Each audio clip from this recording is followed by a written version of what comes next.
Todd, I want to congratulate you for your Silver Circle Award on all of your journalism over your 25 years. I don't know if it ranks with, 5 of these, or a World Series, or a World Series MVP, or being in the Hall of Fame, but it sounds good. This is a dream come true. My dad always said, enjoy the ride, and I can't wait to do it with you. Well, there are broadcasters, and then there are storytellers.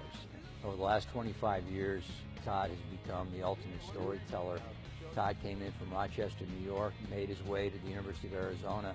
I don't know how you could improve on Todd in terms of the type of person that he is and the work ethic and the ability to communicate that he has. What's it like to be Dan Marley? Seriously. You can truly call him a friend, and for a kid that was ultimately very shy, not knowing anybody in Phoenix and not really knowing how to deal with the media, he made it very easy. Your direct family out of town. These people here to me are your extended family. He does an incredible job of telling each guy's story and really caring about what each guy's story is. And because of that, I think the players feel confident and comfortable around him. From the personal side, there's the music that brings us together as well, and we have the same interests in music. This might be one of my best pieces. You like this one the best? Well, signed by Jimi Hendrix. That's pretty cool. Somebody that has the unique knack of getting to the heart and soul of this story, and he does it better than anybody I've been around. Todd, I'd just like to say congratulations on the Silver Circle Award. You've put a lot of time and effort into your craft, and you're one of the best. I'm just very, very proud of him. I love him like a son. You always put everyone else first, and it's such an honor for you to get an opportunity to get some recognition. It's something that you have earned and deserved.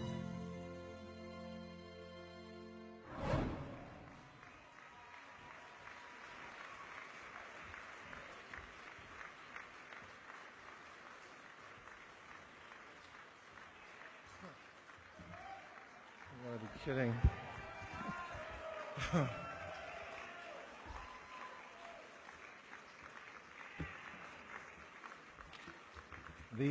The idea of wearing patent leather shoes was really cool at the prom. Not tonight, not after doing my Dick Van Dyke sprint across the stage here earlier. I'm not sure how I can top that, and I would really like to go home right now, but I am going to tell a story, so hang in there. First of all, though, I do want to acknowledge Jen Don and Josh Kellman. You are pillars of the broadcast community, and I know what you both did for me here tonight, and I thank you, and I just want you both to know, and everybody here in the community, that I get this. This is an extraordinary night with extraordinarily talented people, and I want to congratulate you all this night, and you are very important for whatever we do.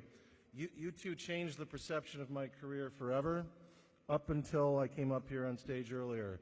But I couldn't come here without something from Todd's Garage. It is a very real place, Brian Hogan. It is not just a Twitter account. I had to bring this. I had to figure out how this all started, and this is it. This is the primordial ooze of my sports life. This is the 1972 NFL record and fact book. That's how it all started. This turned into football cards, baseball cards, a bat, a ball, and a glove, then watching games on TV, then emulating those games in the backyard, the front yard, the driveway, and the garage, and then because my parents never said no, I got to play games in uniform, and then I got to hang out around Major League Baseball players and hockey players and waited hours and hours for autographs. Now I wait hours and hours for interviews, Shane Doan. So I've been doing what I've been doing my entire life, and like Mark Reed has said a year ago right here, in sports you get to play with toys, and that's what I do. But for me it amounts to acts of human kindness, and I want to share those because I feel like the world is void of them right now. And much like Jude LaCava's story from a year ago right here on this stage, my story starts with a broken down car. In August of '83, I was on a table with a needle spiked in my arm. I was desperate, I was flat broke, I was a transfer student at the U of A with a black '77 Volkswagen Scirocco that broke down not once, not twice, but 3 times crossing the country, 3 nights in Terre Haute, Indiana that I'll never get back. The cavalry wasn't coming, I did not have a silver spoon in my mouth, but that needle wasn't pumping anything into my arm. It was draining the good stuff out. Because at 19 years of age, I was resigned to selling my plasma. I hoped to get to 170 pounds so I could sell 2 bags in a week. I've already made the joke, so go ahead and laugh. But simply put, I'm not here if not for the good people and their acts of human kindness along the way. So bear with me, the open bar awaits. And as my friend Jude said a year ago, I got to get this right. First, there was assistant coach Scott Thompson, who out of the goodness of his heart, I know this, he hired me to Lute Olson's first ever basketball staff. That amounted to a full scholarship and this Pac-10 championship ring. I was around Brian Jeffries, who was starting his run then as the voice of the Arizona Wildcats. He didn't have to give me an internship. He didn't have to put me on the air interviewing players my senior season, and he didn't have to hire me at KNST when I graduated, but he did. Bob Christopher put me at KTR in Phoenix when the NFL came to town, but I wasn't on the air. But Greg Schulte changed that on my first day. My first day, he said, you have to co-host the 620 Sports Line tonight. Wayne Gretzky was traded this morning. I heard you're a hockey guy. Jude LaCava came around a year later and changed how I saw this craft and how I see my life by his utter selflessness. We were a team covering teams, and it didn't matter how we scored the touchdown. But I imploded, and I was a toxic hire around here. But Ben Gordon laughed at that. He gave me his biggest account, the equally toxic account. I was the Suns' pay-per-view voice. That was me. Paul Peterson didn't have to risk his career and his reputation by insisting that Katie Cabey hire me as his partner on the rock and roll ride home, but he did. That put me in the arms of the NHL, the Arizona Coyotes these last 20 years. I met Tom Curvers there.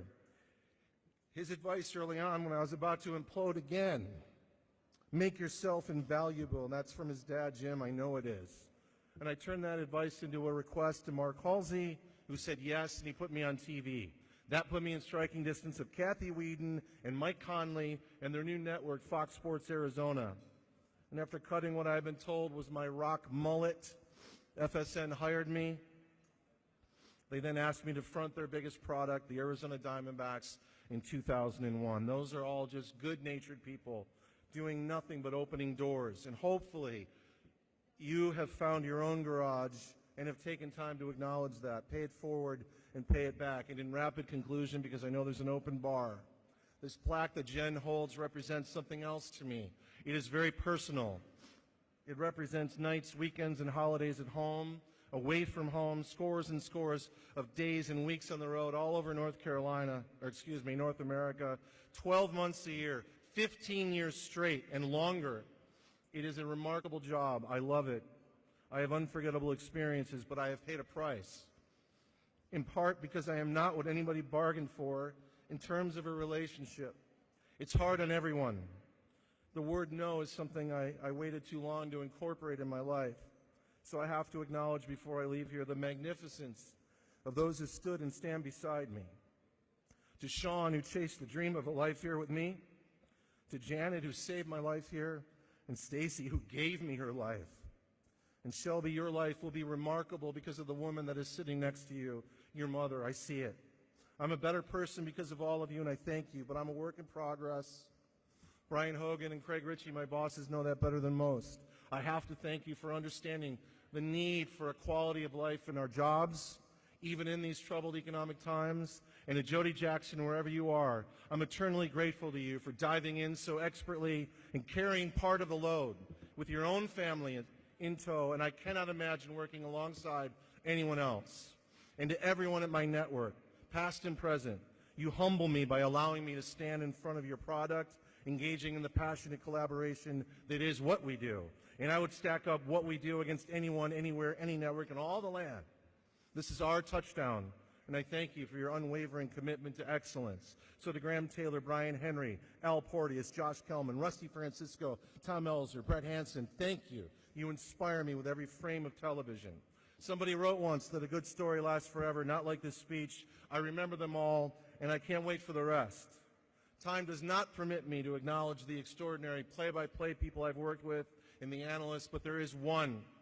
And Dave Strader, I know you're watching, and I want everyone to know how much I love you, and this world is a better place, Dave, with you in it.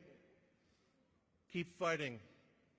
Keep fighting to stay in it. My friend John Vetter, who lost his fight a couple of years ago, loved this more than I did. He used to revel in just being nominated for Emmys. I think of him tonight and his nephew Ed. I'm going to call this one of those miracles that you and I always talk about. They do happen outside of Lake Placid. I leave you now with a lyric from my favorite poet, the lead singer, Gord Downie of the Tragically Hip, who wrote, "In the desert, there's only one thing to do. Enjoy the desert, or the desert will surely enjoy you." And I've done that from the best seat in the house. Thank you for listening to me all these years. Thank you very much.